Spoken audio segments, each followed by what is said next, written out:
Hi, எல்லாருக்கும் ஒரு மிகப்பெரிய வணக்கம். இன்றைக்கான வீடியோவில் வயநாடு நிலச்சரிவிலிருந்து தப்பிச்சு உயிருக்கு போராடி வந்த ஒரு பாட்டியும் பேத்தியும் எப்படியோ கஷ்டப்பட்டு ஸ்ட்ரகிள் பண்ணி ஒரு தேயிலை தோட்டத்துக்குள்ளே போயிடுறாங்க. அந்த தேயிலை தோட்டத்துக்குள்ளே யானைகள் இருக்குது. அந்த யானைகளை பார்த்தோன்னே இந்த பாட்டிக்கு ரொம்ப பயமாயிடுச்சு. ஒருவேளை யானைகள் ஏதாவது நம்மளை பண்ணிருமோ அப்படின்னு சொல்லிட்டு பாட்டி அழுகுறாங்க. யானைகளே, நாங்களே உயிருக்கு போராடி எப்படியோ தப்பிச்சு நானும் என்னுடைய பேத்தியும் இங்கே வந்து சேர்ந்துருக்குறோம், எங்களை எதுவும் பண்ணிடாதா அப்படின்னு சொல்லிட்டு அந்த பாட்டி மனமுருகி கண்ணீரோடு அழும் பொழுது அந்த யானைகள் என்ன பண்ணுச்சுன்னா, அந்த யானைகளுடைய கண்ணில் கண்ணீர் இந்த பாட்டி பார்த்தேன் அப்படின்னு வந்து சொல்கிறாங்க.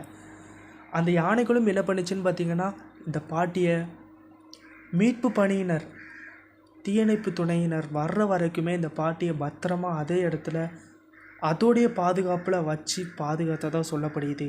இது கண்டிப்பாக வரலாற்றில் ஒரு மிகப்பெரிய மாற்றத்தை ஏற்படுத்தும். வரலாற்றில் கண்டிப்பாக இது பதியப்படும்னு நான் நம்புகிறேன்.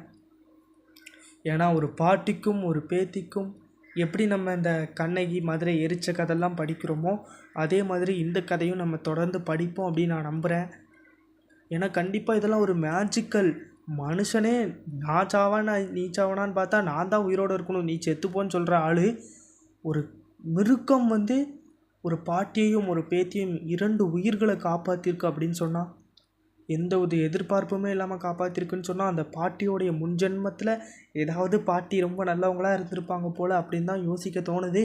பட் இருந்தாலும் இது கண்டிப்பாக ஒரு வரலாற்று புத்தகத்தில் எழுத வேண்டிய ஒரு மிகப்பெரிய கதையாகவும் இது இருக்குது. ஸோ இதை பற்றி உங்களுக்கு கருத்தை மறக்காமல் கமெண்ட்டில் சொல்லிட்டு போங்க. உங்களுக்கு இது மாதிரி ஏதாவது ஒரு குட்டி ஸ்டோரி ஏதாவது இருந்தால் அதையும் கமெண்ட்டில் சொல்லிட்டு போங்க. நம்ம அடுத்த வீடியோவில் வேறு லெவலில் சூப்பரான ஸ்டோரியை பார்க்கலாம். பாய்.